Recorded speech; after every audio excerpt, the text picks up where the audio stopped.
राधे राधे गुरुजी। हाँ। मेरा एक प्रश्न है, मैं बचपन से देखती आ रही हूँ, जो लोग नियम धर्म कर्म से मन से बहुत भक्ति करते हैं उनके जीवन में बहुत कष्ट है। सबके जीवन में कष्ट है जो भी भक्ति करते हैं। मैं भी ठाकुर जी को मानती हूँ, उनके इर्द गिर्द ही मेरे विचार रहते हैं, लेकिन इतने नियम मैं नहीं पालन कर सकती।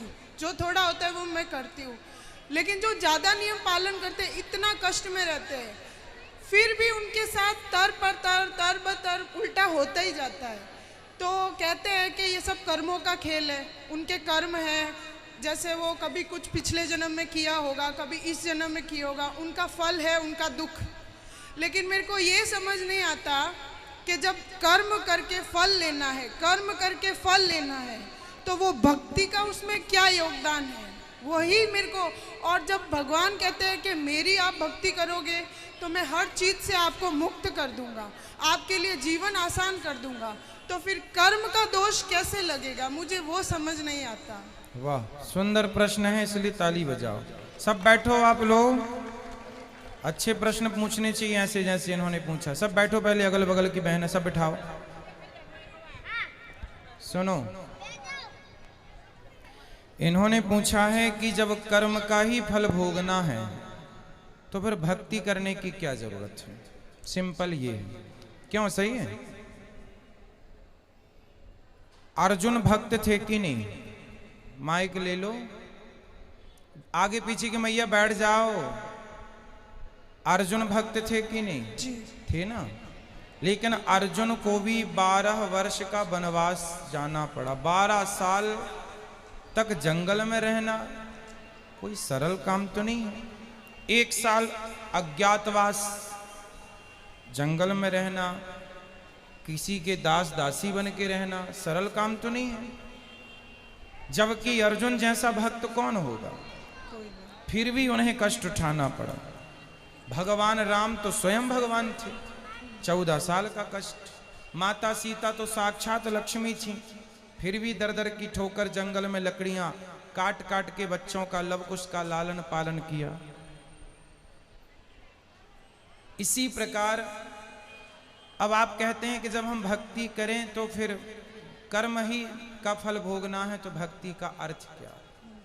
बात ऐसी है बेटा कि कर्म तो अपनी जगह है, कर्म तो हमें भोगनी है, हमें भी भोगना है, आपको भी भोगना है। भक्ति सिर्फ इसलिए की जाती है, इसलिए नहीं की जाती कि भगवान हमें पैसे वाला बना दें, भगवान हमें धन धान्य से भर दें, घर में सब कुछ हो। भक्ति का मतलब पैसा पाना नहीं, भगवान से बेटा बेटी मांगना नहीं। अरे भगवान की भक्ति आपको जो देगी, कोई कर्म में इतनी ताकत नहीं है कि आपको वो दे सके। अब उदाहरण से समझो, विभीषण को लंका का राजा बना दिया, क्या विभीषण का कोई ऐसा कर्म उसे राजा बना सकता था? कर्म अच्छे करता था फिर भी लातें खाता था, रावण लात मार के निकालता था, उसके कर्म का भी उसे दंड मिला।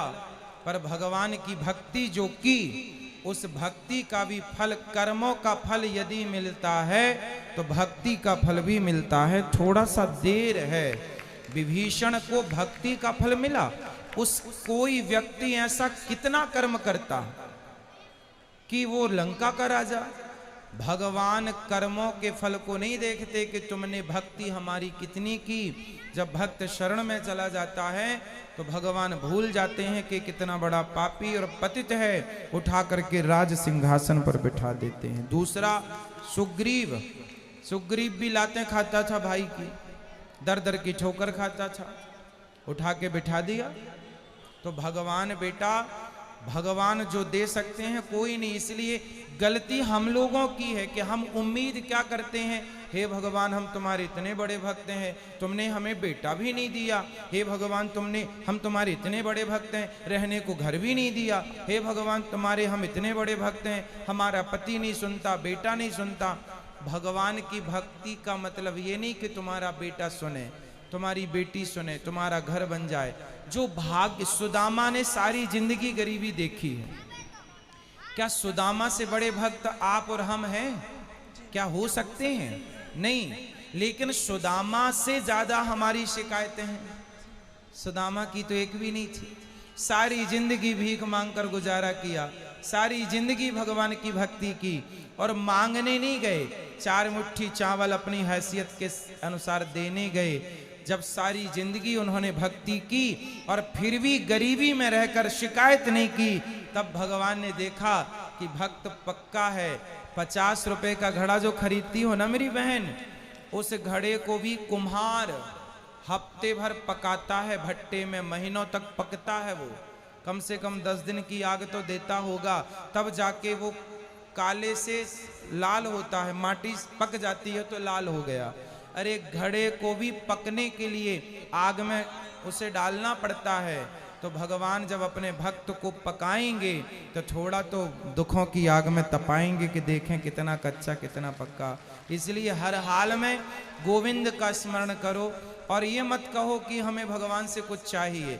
लोग कहते हैं कि भगवान के भक्तों को दुख मिलता है। अरे जो भगवान का सच्चा भक्त हो जाएगा उसे पता ही नहीं चलेगा कि दुख क्या चीज है, उसे तो सुख ही मिलेगा। गोपियों को भगवान की याद में रोने में भी सुख था, कैसे कहें हम कि ये दुख था। इसलिए जो हो गया उनका वो दुख तो है ही नहीं। दुख तो वो लोग दुखी हैं जो कोठी बंगलों में रहकर भी जो ईश्वर को भूला पड़ा है वो सब दुखी हैं, और जो ईश्वर की शरण में है याद कर रहे हैं सब सुखी हैं। अब उस सुख को आप दुख मान रहे हैं वो अलग विषय है। इच्छाएं ज्यादा है ना बेटा आपके अंदर, इसलिए वो इच्छाएं आपको दुखी बनाती रहती। इच्छाएं छोड़ के एक बार शरण में चले जाओ, वो कभी ना पाया होगा आपने जो शरण में जाकर के प्राप्त हो जाएगा। एक बार सच्चे होकर जाना। गुरुजी एक प्रश्न और है, जैसे मैं आसपास देखती हूँ, मेरे आसपास जीवन में भी देखती हूँ, जो भक्त है चलो उनका मैं समझ गई कि वो दुख है क्यों है, भक्ति का क्या महत्व है, लेकिन जो भक्त को दुख दे रहा है, जो उसको गाली दे रहा है, उसको उस चीज़ का एहसास भी नहीं होता।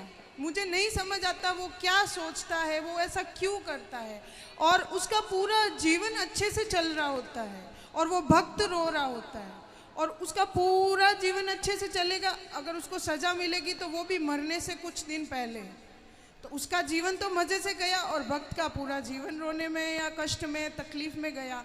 तो फिर उसका भक्ति न करना या करना, उसमें क्या उसमें अंतर हो गया। फिर वो तो दुख दे के मज़े कर रहा है, अंत में 4 दिन भुगत लिया और फिर चल लिया। वो बेचारा भक्त पूरा टाइम रोता रहता है, गाली जो खाता भक्त होता है ना बेटा, आप किसी भक्त को जाकर पत्थर मारिए, आप किसी भक्त को जाकर के लाठी और जूते से मारिए, तो मारने वाले की तरफ भक्त जब देखता है ना तो वो ईश्वर से प्रार्थना करने लगता है, हे भगवान इसने मुझे जूते मारे हैं, हे भगवान इसने मुझे पत्थर और लाठियां मारी हैं, हे भगवान इसे क्षमा कर देना। क्योंकि भगवान बड़े गुस्से में आ जाते हैं जब कोई भक्त को मारता है। पर वो भक्त, आज की कथा सुनी आपने, द्रौपदी के 5 बेटों को मार डाला था अश्वत्थामा ने, और भगवान ने पूछा कि बता क्या करूं इसके साथ, तो द्रौपदी ने क्या कहा, छोड़ दो छोड़ दो। कोई भक्त यदि बदले की भावना रखे बैठा है तो भक्त हो ही नहीं सकता।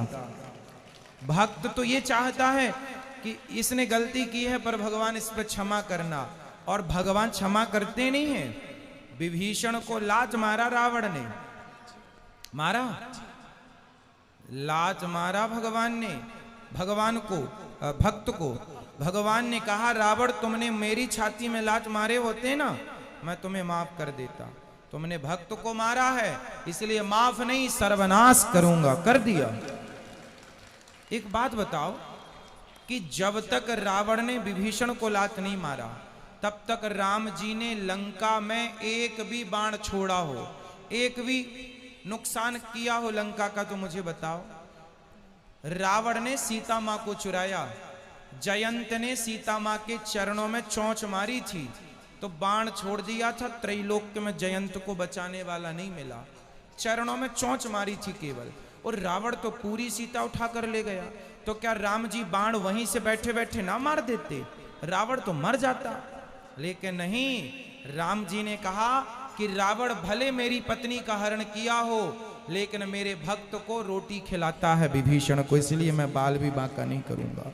लेकिन जब उस भक्त को लात मारा तो राम जी ने सर्वनाश कर दिया।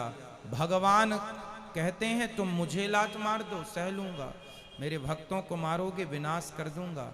इसलिए मेरी बहन, आप जो कह रही हैं कि भक्तों का अपमान करके लोग मजे से रहते हैं, नहीं, उनको जब मिलेगा ना दंड, भगवान थोड़ा सा देर, God mills grind slow but sure, ईश्वर थोड़ा धीरे चक्की चलाते हैं। पिसता है उनके घर आटा धीरे, पर पिसता जरूर है। हिसाब तो पाई पाई का रखते हैं ना भगवान। जब देंगे ना तो खूब नानी याद आएगी। और आप ये मत सोचो जैसे मैंने, आप भक्त हो और मैंने आज आपको अपमानित किया, आपको मारा मैंने, तो आप तो भक्त हैं, आप तो मेरे से कोई ना कुछ ना कहेंगे और मैं तो मौत से रह रहा हूं। लेकिन मेरे जीवन के आखिरी तक और जो अगला जन्म होगा, वो सारे जन्म में इस जन्म का ये दंड भोगना पड़ेगा। कोई अंधा है, कोई लंगड़ा है, कोई बहरा है, क्यों है? किसी जन्म का तो हिसाब चुक रहा है ये। क्यों लोग घिसट घिसट के चल रहे हैं? क्यों चप्पल पांव में ना पहन के हाथ में पहनना पड़ रहा है? ये आज का ही कर्म दंड थोड़ी है, ये किसी ना किसी जन्म का कर्म दंड ही तो भोग रहा है। तो ईश्वर के घर देर है, अंधेर एक प्रश्न और लास्ट, जैसे भगवान कर्म की सजा देते हैं, उसको सजा मिल रही है, वो पूरा जीवन सजा ले रहा है, लेकिन उसको ये ज्ञात ही नहीं है कि उसको सजा क्यों मिल रही है और वो गाली दे रहा है, तो उस सजा का क्या फायदा? ज्ञान नहीं हो सकता बेटा, ये तुम्हारे और हमारे हाथ में नहीं है, यही तो ईश्वर के हाथ में है। मिलेगा बस, ये श्योर है, ये कन्फर्म है, बट ये नहीं कन्फर्म है कि आपको किस दंड पाप का। भीष्म पितामह को बाणों की सैया मिली। भीष्म पितामह ने कहा कि मैंने तो कोई पाप नहीं किया, मैंने तो कोई अपराध नहीं किया, मैं तो अपने 20 जन्म पुराना मैं जानता हूं। भगवान ने कहा 20 जन्म तक तो जानते हो, 20 जन्म के पहले 21वां जन्म देख लेते तो मिल जाता। एक सांप को कांटों के ढेर में फेंक दिया था 21 जन्म पहले, उसका दंड आज मिल रहा है भीष्म पितामह को। तो हमारी और आपकी सोच, हमारी और आपकी बुद्धि से ईश्वर का न्याय परे है। महाराज जी, जैसे मेरे जीवन में है, मेरे साथ कुछ बुरा होगा, कुछ समय के लिए बुरा लगेगा, लेकिन मैं सोचूंगी कि शायद ये मेरे कुछ कर्मों की सजा है, फिर मैं माफ़ी भी मांगूंगी, तो क्या मुझे वो माफ़ी मिलेगी उस भाव के साथ, उस फील के साथ? यदि हमने कोई अपराध किया हो और हम सिर्फ भगवान की शरण में चले जाएं, तो भगवान कहते हैं सन्मुख हो ही जीव मोहि जबहि, जन्म कोटि अघनासहि तबहि। अघ मीन्स पाप। जो मेरे सन्मुख आकर मेरा हो जाता है, मेरे में आत्मसमर्पण कर देता है, मैं उसका हो जाता हूं और उसके सारे अपराधों को क्षमा कर देता हूं।